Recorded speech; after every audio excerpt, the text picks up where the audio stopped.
오늘은 수요일 고난주간 수요일 말씀 본문입니다. 오늘은 마태복음부터 먼저 보도록 하겠습니다.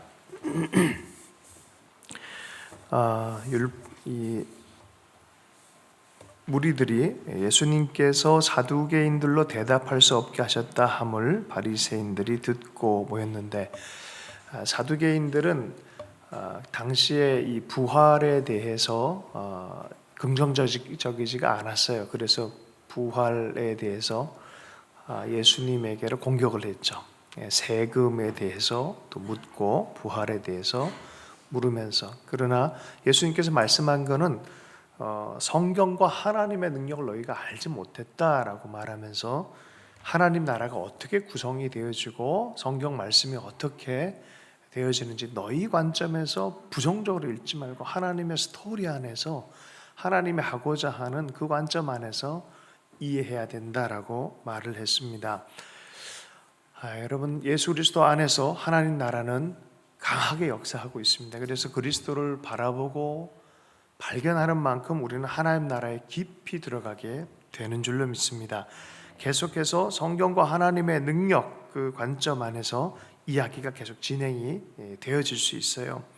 오늘 말씀 보면 주님은 성경이 자신 안에서 절정을 이루는 듯이 말씀하고 있어요. 왜냐하면 성경이 나를 향해서 이렇게 얘기했다라고 하는 그런 표현들이 많이 등장을 합니다. 예수님께서 성경의 예언은 곧 나를 향한 것이다 라고, 성경과 선지자와 모든 이 율법의 말씀은 나를 향해서 했다라고 얘기한 것이 오늘의 주제예요. 따라서 함께 살펴보도록 하겠습니다. 고대인들의 천국 개념은 하늘 위에 있는 저 멀리 있는 어떤 장소가 아니라, 땅이라 그러면 인간의 영역이고 하늘이라 그러면 하나님의 영역인데, 이 하나님의 영역과 이 사람의 영역이 옆에 있기도 하고 임하기도 하고 교차하기도 하고 함께 하기도 하고, 이제 그런 개념으로 있었어요. 이게 이제 이 분리적 개념이 들어온 지는 시간이 지나고 이성과 합리가 발달하면서 분리적 개념들이 나타난 거예요. 사실 고대인에게 하늘나라 그러면은 하나님께 속한, 그래서 하나님의 나라의 통치 그러면 하나님께 통치를 받는 사람, 그 사람이 하나님 나라에 사는 사람입니다.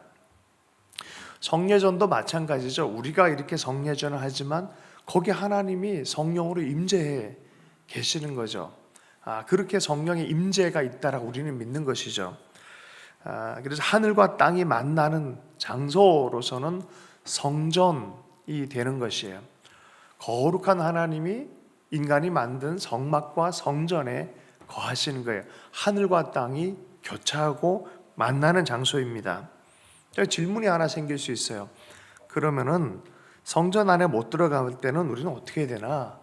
성전이 파괴되면 어떻게 되나? 바벨론 시대 때 어떤 것을 발견했습니까? 말씀을 지키고 말씀에 머물 때 그것이 성전이 되어지는 것을 알게 되어집니다. 율법을 지키면 성전 안에 있는 것과 같다는 거예요. 그래서 지금 바리새인들이 와서 말씀에 대해서 얘기를 하는 거예요. 그 말씀에 대해서 얘기하는 장면들을 계속해서 얘기를 하기 시작하는 것입니다.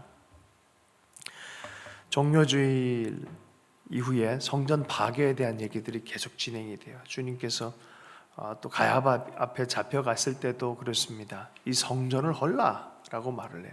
성전, 계속 성전을 헐고 뭔가 새로운 대안, 하나님과 사람 사이의 만남을 새롭게 대안하는 것들에 대해서 말씀하고, 결론적으로 얘기하면 그것은 이제는 성전이나 다른 것이 아니라 그리스도를 통하여 하늘과 땅이 만나지는, 예수 그리스도 자신이 성전이 되어지는 그것으로 인도하고 있는 중이에요.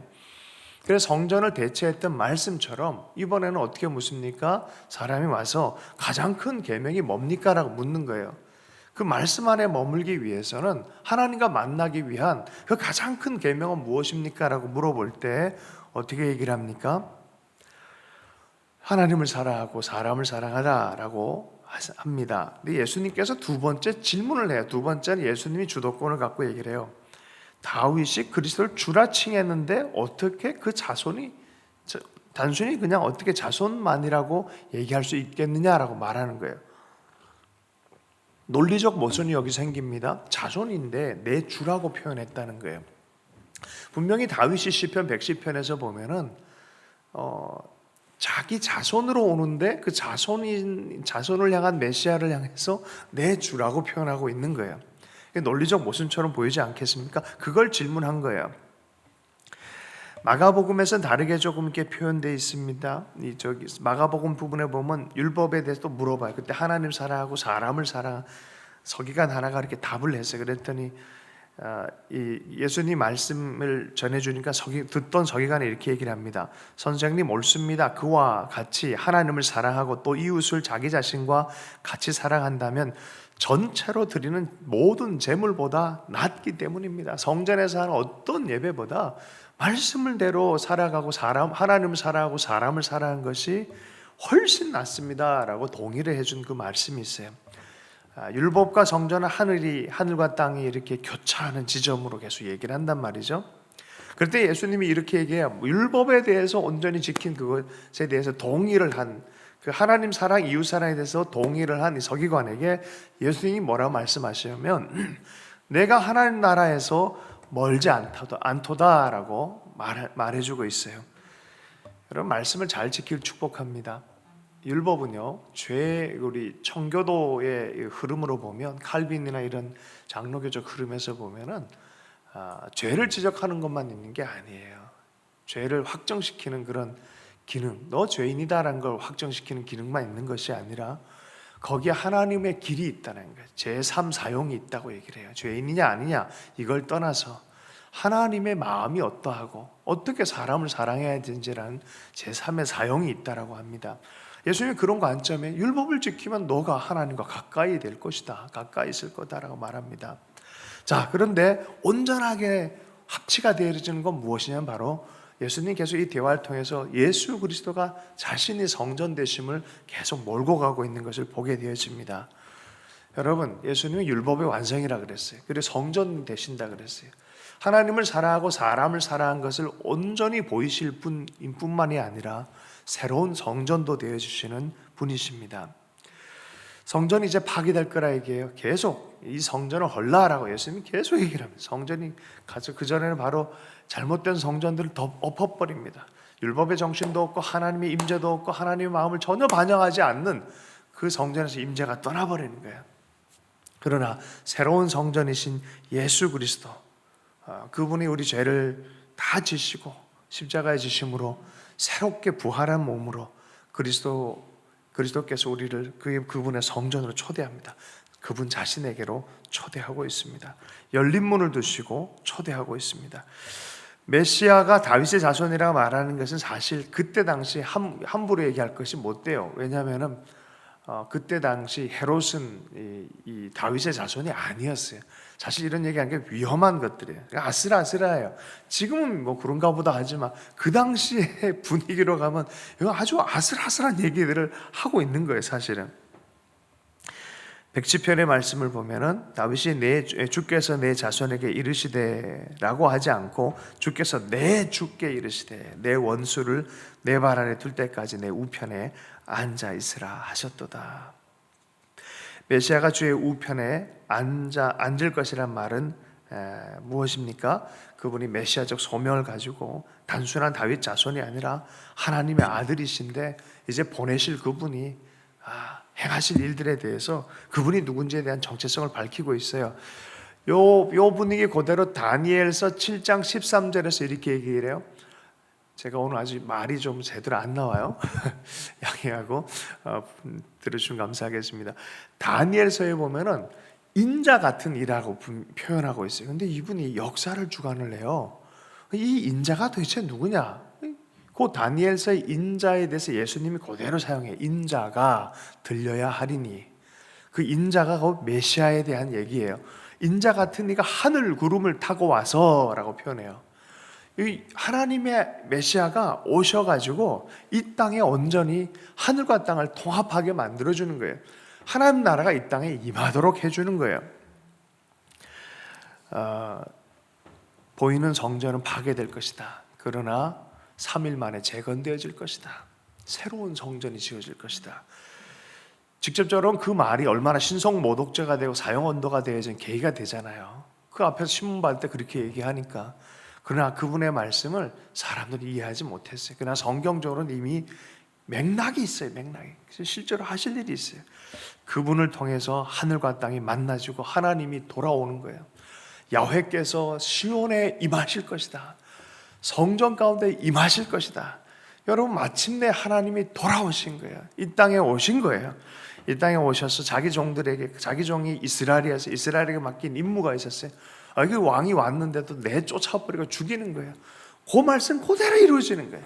그러나 야훼께서는 드디어 오시고 구원의 문이 열리고 생수가 터져지는 역사가 예수 그리스도를 통해서 진행이 되어지는 것입니다. 여러분, 여기에는 하나님의 사랑과 사람을 향한 사랑이 다 있어요. 십자가는 그래요. 참 놀랍습니다.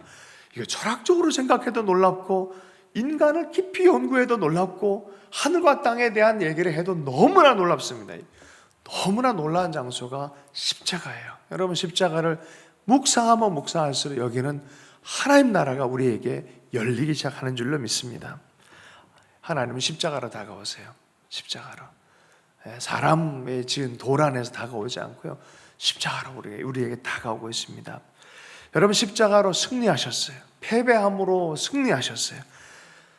패배할 수 있고 질 수 있는 것은 사랑하는 사람만 할 수 있어요. 온전히 죽어주심으로 또 하나님께 온전히 순종함으로 십자가로 오르시는 거예요. 여러분, 이것이 얼마나 제국의 승리와 다릅니까? 제국은 힘으로, 가이사는 힘과 무력으로 권세를 가지고 사람을 제압하면서 승리했다 하지만 주님은 패배함으로 온전히 승리하셨어요. 십자가는 사랑의 복종으로 인해서 위에 계신 하나님께 뻗어나가는 길이기도 하고 사랑의 섬김을 해서 세상 땅끝까지 뻗어가는 하나님의 역사입니다. 하늘과 땅의 진정한 화해의 장소가 되어집니다. 성전 휘장이 찢어지고요, 부활하신 하나님, 성소가 되신 그분께로 초대받는 곳입니다. 다윗의 자손이시며 주이신 예수님 안에서 영원히 구현되어진 새하늘과 새 땅의 비전입니다.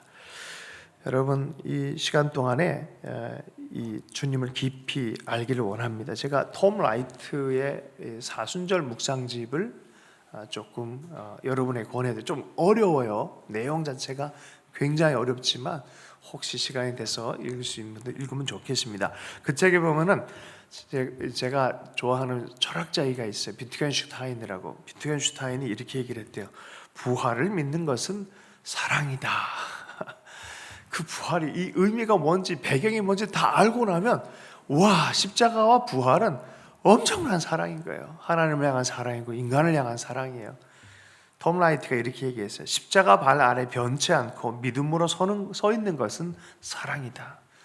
이 하나님 보여주신 사랑 앞에 도망가지 않고 믿음으로 버티고 계속 바라보는 것도 사랑이라는 거예요.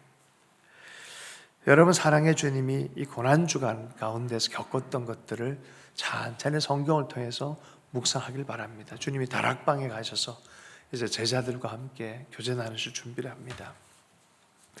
욥기의 말씀으로 가봅니다. 오늘 욥기의 말씀 보겠습니다.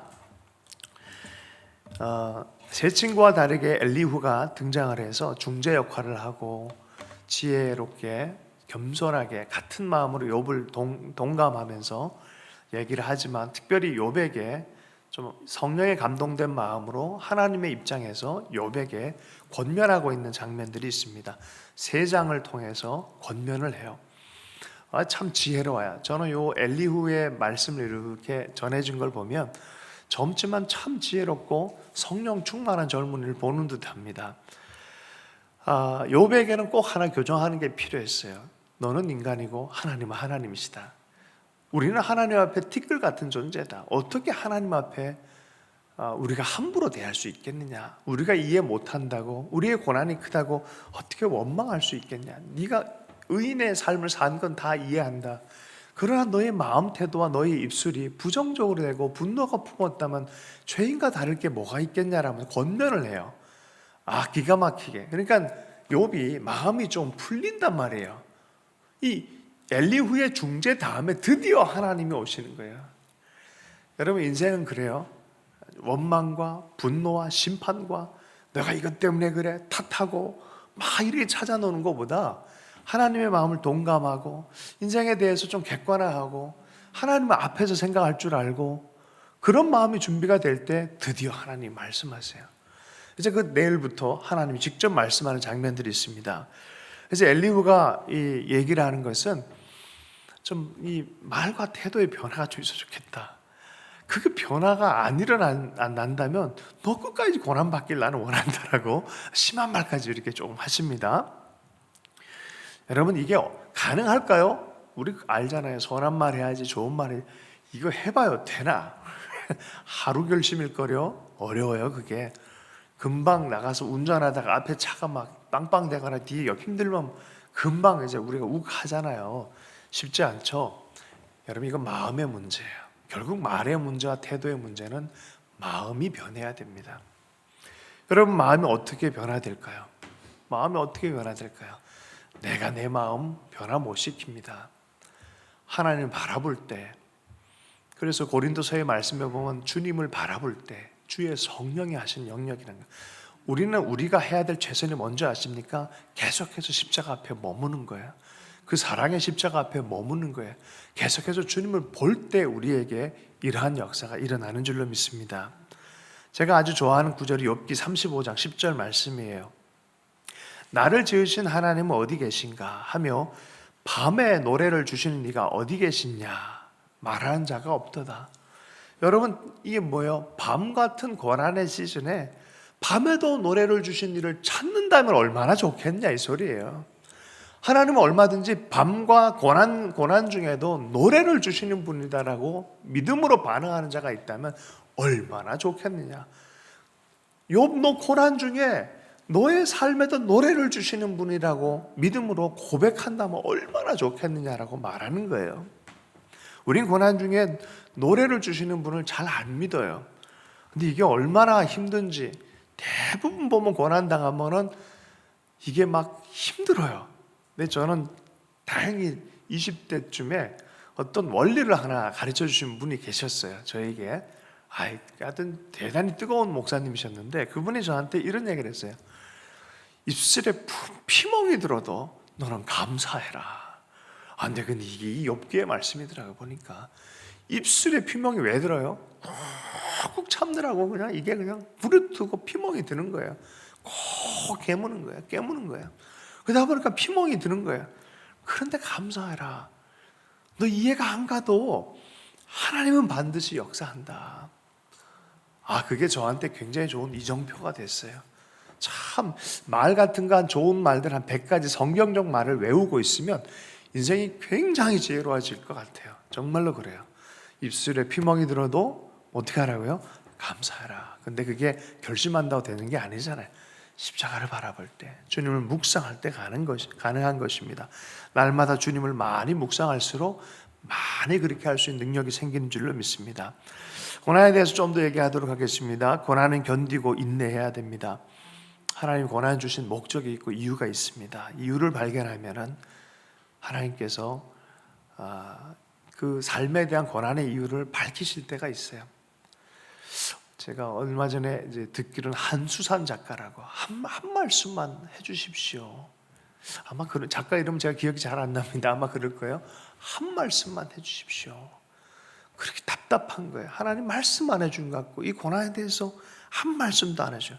그래 나중에 그 책을 쓰시면서 삶 전체로 고난을 심하게 당하신 분이에요. 전체로 말씀하지 않았는데 말씀하신 뜻을 밝혀주는 그런 삶의 이야기를 풀어서 대작가 반열에 들어가신 분이 있어요. 여러분 하나님은 언제나 사랑이십니다. 믿으십니까? 모르겠어요. 저도 요 나이쯤 되니까 하나님 진짜 사랑이십니다 라고 이제 머리가 아니라 마음으로 이제 많이 진짜 그러시네 진짜 그러시네 이런 마음으로 이제 동의가 되어주는 것 같아요. 여러분 하나님 사랑이십니다. 시험이 연속되고 고난이 깊어져도 그 하나님 변함이 없어요. 엘리후가 그 얘기를 해요. 내가 뭘 어떻게 한다 내 삶이 어떻다고 절대 하나님 변하시는 분은 하나님은 하나님이시다라고 말합니다. 그러므로 우리 삶 안에 여러분 있는 모든 고난과 시험은요, 이겨야 돼요. 이 삶이 내 마음대로 안 된단 말이 있잖아요. 그죠? 마음대로 안 돼요. 인생사가 세옹지마란 말도 있어요. 마음대로 안 돼요. 그러면 어떻게 해야 돼요? 내 마음을 바꿔야죠. 내 마음을 바꿔요. 그리고 내 마음만큼, 삶은 마음대로 안 되지만 내 마음만큼은 내가 구비할 수 있는 거예요. 하나님 앞에 정결함으로 설 수 있는 것입니다. 동교동교회 음동석 목사님이라고 평생 영적 목회를 하신 분이 계세요. 제 동기 목사님들이 그분의 제자들이 많이 있어요. 근데 그분의 이야기입니다. 사모님과 이렇게 대화 중에 이렇게 얘기한 얘기를 써놓은 걸 제가 읽게 됐어요. 사람의 마음은 수시로 바뀌기 때문에 옷을 살 때 너무 많이 고르지 마세요라고 사모님이 얘기를 했다는 거예요. 그러면서 웬만하면 사 입고 마음에 안 들면 마음을 고치세요. 웬만하면은 사람도 비슷해요. 사실은 사람을 대할 때도 비슷해요. 옷만 그렇겠습니까? 삶과 사람들 사이도 그런 거죠. 옆에 있는 사람을 하나님 주신 귀한 선물로 받아들이지 못할 때는 이게 얼마나 힘들고 마음 불편하고 그렇겠습니까? 어떻게 합니까? 사람을 바꾸겠습니까? 마음을 바꾸겠습니까? 특별히 부부 사이 더 그렇잖아요. 또 자식과 부모 사이 그렇잖아요. 또 공동체로 주신 사람들이 그렇잖아요. 왜냐하면 하나님, 제가 며칠 전에도 얘기했듯이 인지심리학자들과 목회자들과 뇌과학자들 같이 요새 많이 모여요. 근데 거기서 보고되어진 내용 중에 제 마음이 요새 이거 나눠야겠다라는 생각이 들었어요. 머리 안 좋은 정신적으로 좀 힘든 사람들이 머리 뇌를 좀 색깔이 이상하게 나오는 거야.